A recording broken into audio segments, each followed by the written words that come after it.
This is Doug DeNiro, and today I am going to tell you two of my worst automotive horror stories from my past. Before I started making YouTube videos, I obviously was still into cars, and I was just buying cars for myself to enjoy and consume, and things didn't always go so well. And I'll tell you two of the times they went especially badly. Today's video is sponsored by Cars and Bids, which is my online car auction website for modern enthusiast cars. So far, Cars and Bids has hosted more than 20,000 auctions of special, cool, exciting cars like this, and this, and this, and this. So, if you're looking to sell your enthusiast car, reach a wide audience at carsandbids.com. Okay, so two of my worst automotive horror stories. Let's begin with my Ferrari 360. I actually bought this car to make YouTube content with. So at the very beginning of my YouTube life, I was known as the guy on the internet with a Ferrari 360. It was a big deal back then, before every YouTuber got every Bugatti and Koenigsegg in the world, and now nobody cares about the Ferrari 360. But there was a time. And so I had bought a Ferrari 360, and I did a lot of videos with it, and you probably saw a lot of those videos, or you can see them. You can go on my YouTube channel from back in the day and watch my old Ferrari 360 videos. They're not very good. Hey, you want to check out my car? Not really. But one thing I never really put on camera is a little incident I had the day I brought the car home after I bought it, which was undoubtedly one of my all-time top anxiety moments in my entire life. And I'll tell you the story now. So I bought this Ferrari 360 because I was thinking that if I bought an exotic car and did a video series with it, it would really blow up my writing career at the time. I was a writer first and a YouTube person second. And so I really wanted to write about this exotic car. And at the time, again, this was 10 years ago on YouTube, not that many people were buying exotic cars to write about. Like, it was still a pretty unusual thing. Yeah, it is a Ferrari. Nice. Yeah, no, it's a lot of fun, definitely. Dude, there's leather everywhere on the inside. Again, now it is very common for every YouTuber to have a Koenigsegg or a Bugatti or whatever. It's not special, but back in the day, it really was special. And so I bought this Ferrari 360 using every penny that I had, and then my parents co-signed on a loan that I took out so that I could get the whole car. And I mean, I was like an $82,000 car, $85,000 car, and I had like $60,000 to my name, and $40,000 of it cash had to go to the down payment loan because no one would finance me because I was 22 and I was trying to buy a Ferrari 360. The whole thing of it was ridiculous. So, and I had to like set up insurance in this sketchy way, whatever. So anyway, I buy the car and I drive it.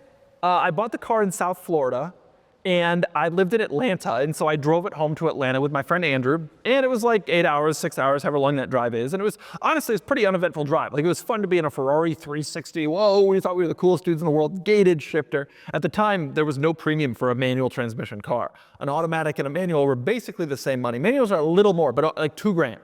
Like, it was nothing. Anyway, so drove the car home to Atlanta.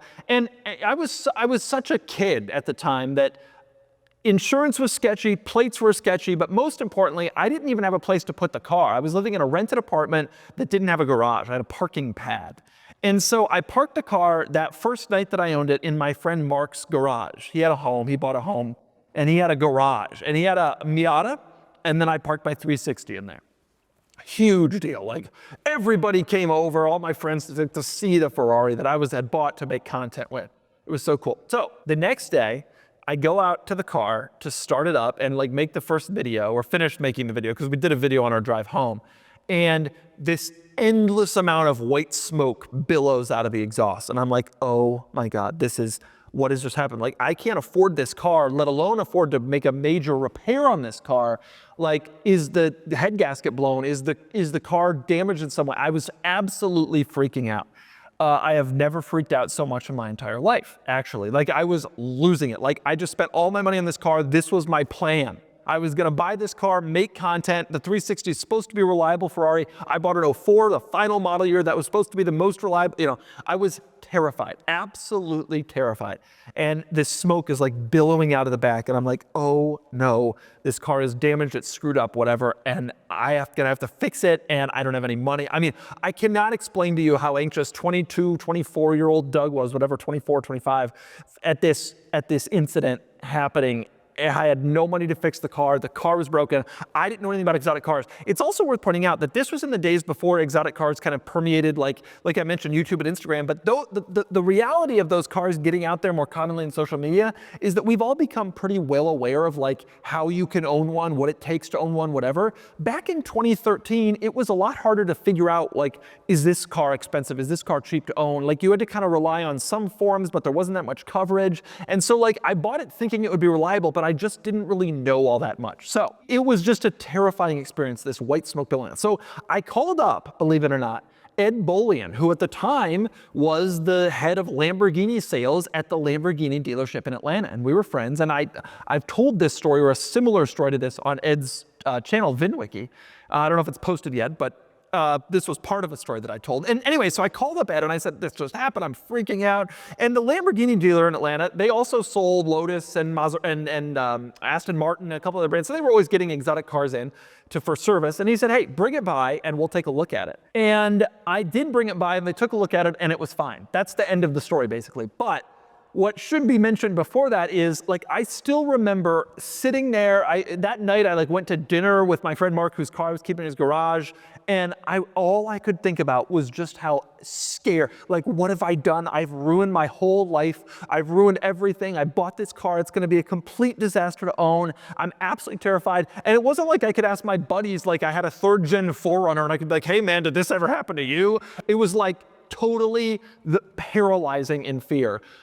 For me at that time, just starting off. Now, the funny thing and the kind of the conclusion of this story is buying that car, in my opinion, was the greatest investment that I ever made. It was an investment in myself. I bought the car thinking I'd make content in it, and what happened was it started off a YouTube channel, which in itself started off, you know, an auction website, and here we are today. And if it wasn't for that leap of faith, it wouldn't have worked. But I think that the horror story and the interesting part of the story is just how close a leap of faith like that could go completely wrong or completely right. And you hear people talk about this when they talk about risk, starting a business, when they think back about their career at the beginning before they got big, you know, was like, I took this risk. I spent all my money on XYZ. You know, that story that FedEx took all their airplane fuel money to Vegas and put it on black and they doubled it by chance. And so they kept the company running for one more week. Like, there are stories like that in every kind of startup, more or less. And in the startup that was my YouTube channel, like, that Ferrari was me going out on a limb and saying, if this works, I think it'll be a big hit. And if it doesn't, I'll be bankrupted. Like, those were the options. And that day when I started that car, I really thought that I had made the wrong choice, that I was bankrupted, and that everything was over. The answer to the white smoke, we never found out. It never did it again. And I always had this theory that the car had been in Florida for 10 years. And it wasn't sold new there, but like right away, a couple years later, it came down to Florida. And I had this theory that it had never been cold before. And I had bought it in January in Atlanta. It's not frigid, but it's pretty chilly. And I had this theory that, like, engine parts that had never felt cold got cold for the first time and sent smoke out. Something like that might be true. We never figured it out. It never did it again. The head gasket was fine. The car is still on the road to this day without major service like that. Like, I drove the car 5,000 miles myself after that and never had a problem. I never did. But I'll tell you this, every single time I got in that car and started it up after that day, I looked in the mirror for white smoke. And I owned that car for a year and took it, when we moved from Atlanta to Philadelphia, I drove it 5,000 miles, I did road trips, I did track day, like I did all sorts of fun stuff, drag racing. And every single time I drove that car, turn it on, check the mirror for smoke. Every time. I was still so scared. But it worked out, and it worked out wonderfully. But there was a day of absolute terror like I cannot even begin to explain. There's several automotive horror stories I have. One of the great ones was my very famous E63 AMG Wagon. I've talked about this car also on the VidWiki YouTube channel, but I didn't really get into kind of the horror story component of it. The famous thing about this car is that it now, years after I sold it, it has migrated back to the neighborhood I used to live in when I owned it. And so one day I was walking down the street and I saw it. And I was like, oh my God, that's my old car. And now I still see it regularly when I go back to Atlanta to visit. But the horror story of that car was not seeing it again or selling it. It was the time I got hit by a drunk driver in it. So here's the story. I had this E63 Wagon, and these are very rare cars on that body style. It was the S2E11 chassis. 2007 to 2009, they sold an E63 AMG Wagon version. And it was a very special car. They made like 150 of them. They were tremendously hard to find. And I found this one, and it was so hard to get. I like had to call the guy 2 seconds after it listed and fly to Indiana and pay full price and got the car. So I was anxious. Like I always wanted to keep it because it was this special part of automotive lore. In the years since then, Mercedes has made a lot more AMG wagons. It's now just as popular as the sedan, if not more popular. But at the time, they were like a sliver of production, and only the truest of enthusiasts had one. But anyway, I had my car, and I was always kind of very careful with it, even though it was a bad color combination and it had some mechanical issues. And one night I had dropped off a friend of mine or something at a house, and I was driving home in Atlanta, and I still remember where I was. It was on Monroe Drive in Atlanta, and I was sitting at a stoplight, and it was a street. The street was weirdly set up. The left lane was a go straight lane, or it could be a left turn lane. And so the light was red. I was at it, light turned green, and the person in front of me was turning left. And so they didn't move initially on the green light because they had to wait for cars to clear the other way. So I patiently waited behind them, as I do. But the person behind me saw the green light, assumed we would be going, and ran right into me. And it was pretty bad. They hit me in a Chevy Blazer. And so as a result, there was a misalignment, their bumper and my bumper. And instead of hitting my bumper, which honestly probably wouldn't have been a big impact, they hit my tailgate. And it crumpled the tailgate in, it destroyed, lighting, the diffuser, all sorts of stuff. Panels on the side had to be redone, repainted. It was a very low speed accident. Like structurally the car was fine. I have no doubt that like the chassis was not really affected because they hit the tailgate. It was more of a body panel, right? It's not really structural. But a lot of paintwork had to be done, et cetera. And that was one of my very saddest moments in any car ever that I've ever had. It was such a special car to me, and getting hit in it was like a really, really, really tough moment. The cops came to that accident scene and arrested the guy because he was DUI. So that was a problem. Obviously his insurer paid for the whole thing, and I made a diminished value claim, which they paid for. It wasn't a huge one, but I didn't really want to fight it. And my car got fixed. Interestingly, the badge on the back of the car, the E63 badge, when the body shop put it back on, they didn't put it back on right. They put it a little too close together. Like Mercedes has a certain spacing on their badging, E space 6, and then there's a small space in the 3. And when the body shop put it back on, they put it back on tight, like E63, like right in a line. And to this day, I saw the car a couple weeks ago, it still has the wrong spacing on the tailgate badge. And it's kind of funny because like that was just a mistake that was made because this idiot hit me in a body shop and I never bothered to fix it, and it's still running 10 years later. But I remember, I've never really had an accident in any of my special cars aside from that one. And I still remember like the utter disdain and sadness and terror that I had that day when my E63 Wagon was hit. This was a really desirable special car. It was a car that I had specifically tried to look for. It was the most money I had ever spent on a car at the time. This was before I bought my Ferrari. And I wanted that car so much. I wanted to keep it so nice. I remember that car, I would drive it along and I sometimes could hear a slight whine from the differential, very slight. So I replaced the differential.